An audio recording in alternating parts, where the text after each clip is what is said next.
Armed with a new majority in the House, Republicans are starting to uncover those behind the practice. Tonight, and shared exclusively with the Ingram Angle, Congressman James Comer and Jim Jordan are sending a letter to the HHS Secretary Becerra launching an investigation into COVID's origins. Now, while demanding that the individuals you see on the screen right now appear before the Oversight Committee, they are identified in the letter as the P3CO. According to Congressman Comer and Jordan, these individuals have never been publicly identified, other than Dr. Hassel, but they work to approve taxpayer dollars for gain-of-function research. Remember the EcoHealth Alliance? Now, this move will surely send shockwaves through the NIH, HHS, and the Biden administration. Will anyone in the media actually cover it? We will. Joining us exclusively, incoming chair of the House Oversight Committee, James Comer, and Oversight Committee member Jim Jordan. Congressman Comer, let's start with you. Why have these names been hidden until now? And what were their actual roles in approving the money that ultimately went to gain-of-function research? Well, no one in the Congress has been serious about determining the origination of COVID. No one's held this Dr. Fauci administration accountable for the decisions they've made or the decisions Dr. Collins made at NIH. So we've been doing the research behind the scenes in the minority for 2 years. We've identified all the individuals in the government, specifically at HHS, that had any role, also at NIH, in funding the gain-of-function research at the Wuhan lab with our tax dollars. Now we're making these names public, and we're asking them to come in and do an interview with us in January when we become the majority. Now, Congressman Jordan, I know money went through EcoHealth Alliance. That's run by Peter Daszak, who also should be interviewed by your committee. I'm sure he'll be up there.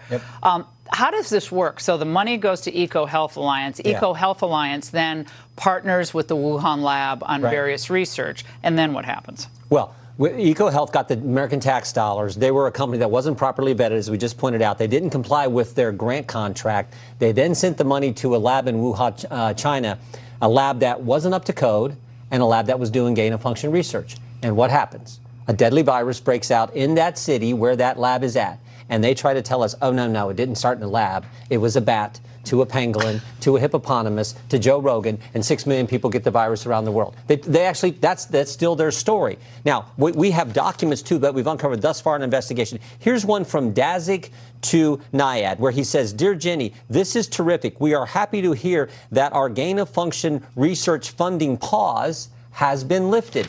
It was lifted. Obama lifted the pause, remember. Here's the other one. NIAID, this is from Health and Human Services to Daszak, to his company, EcoHealth. NIAID re-reviewed. Now, there's an interesting term. NIAID re-reviewed your grant application. The experiments to generate SARS-like coronaviruses are not subject to the HHS P3CO framework. So they're not subject to the typical review process. So they bypassed the review process, and they took the lift off the gain of function. And Shazam, what happens? A deadly virus breaks out in the very place where American tax dollars were sent to Wuhan, China.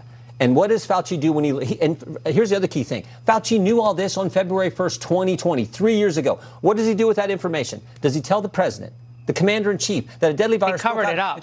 No, he did a conference call where they get their story straight. He didn't tell the president. He didn't tell the White House chief of staff. Maybe most importantly, he didn't tell Redfield, Dr. Birx, Dr. Cadlick. He didn't tell the other experts in the government. He got this conference call together to get their story straight and keep that information from the American people. And that's why what we've launched here is so darn important, because we don't want it ever to happen again. Now, to that point, Congressman Comer, in the letter that you wrote Fauci, you said, because you and your agency have been at the center of the pandemic response since its inception, your documents and your testimony are essential to informing the committee about what the U.S. government knew regarding the origins of COVID and when the government knew it. Now, this would be the biggest scandal of all time if it turns out that indirectly or in some way, U.S. government tax dollars went to the ultimate creation of the virus that killed millions and millions of people worldwide and hundreds of thousands of Americans. The biggest scandal of all time, correct? You're correct, and we are suffering the consequences every day. Our kids are behind in school. Businesses people are were dead. shut down. The whole supply chain's been disrupted, all because of decisions that Dr. Fauci and Dr. Collins made. And now we find out what we've known all along, that our tax dollars were going there despite what Dr. Fauci said initially.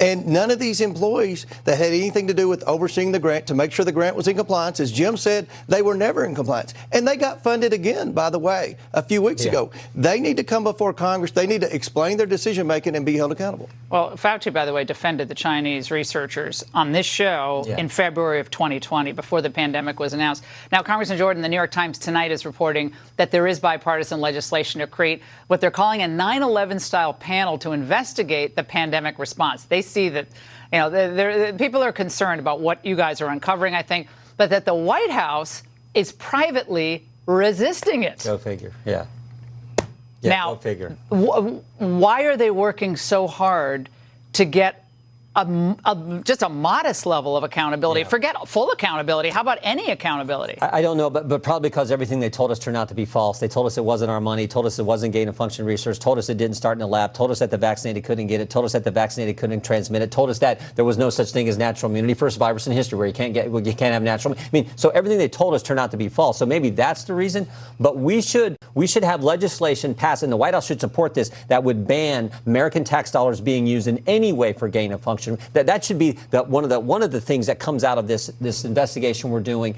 Ban that type of stuff from happening. Certainly ban it from going to a lab in China where they're doing. I don't even understand why we're doing any research in China, frankly. I mean, I don't either. They like keep their people in slave camps with neck chains on them. Like, why are we doing anything in China? I mean, I'm sure there are brilliant scientists in China, but we don't have the safeguards or the access. We never got the access to the Wuhan lab or any of the documents or patient zero. We don't know who patient zero is to this day, correct? Still don't know. Congressman, this is just, I cannot wait to see what you uncover, and best of luck to you. We'll be covering it every step of the way. Thank you.